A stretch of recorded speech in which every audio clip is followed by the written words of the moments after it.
Hello everyone, সবাই কেমন আছো? আশা করি সবাই ভালো আছো, আমিও ভালো আছি। তো এই সোনারপুর রোডে একটা অর্ডার দিয়েছিল ড্রিম পার্কে 1.5 কিলোমিটারের অর্ডার। তো 18 টাকা দিল। আর আজকে হচ্ছে মঙ্গলবার, প্রতিদিনের মতো আজকেরও বেরিয়ে গেছি 7টার মধ্যে। 7টা না, আজকে 7টা 15 বেজে গেছে লগ ইন করতে। তো মোটামুটি এখনও 14টা অর্ডার মেরেছি, 400 টাকা আর্নিং হয়ে গেছে। তো চলো এখন তাড়াতাড়ি হাবে যাই।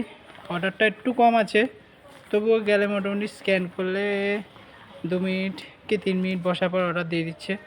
তো চলো আজকে কি আর্নিং হয় না হয় সব কিছু তোমাদের সামনে তুলে ধরবো। তো কালকে আর ভিডিও ছাড়তে পারিনি, কারণ করা হয়নি, একটু অর্ডার ফ্লো বেশি ছিল, চাপ ছিল অর্ডারটা মারার জন্যে। একটু প্রথম সপ্তাহের প্রথম দিন একটু অর্ডারের চাপটা থাকে। তো চলো আজকে কী না হয় সব কিছুই তোমাদের সামনে তুলে ধরবো, লাস্ট ভিডিওতে দেখাবো তোমাদেরকে। তো চলো দেখতে থাকো। আর হ্যাঁ, ভিডিও যদি ভালো লাগে প্লিজ একটা লাইক করো, কমেন্ট করে বলো কেমন লাগছে। তো টাটা।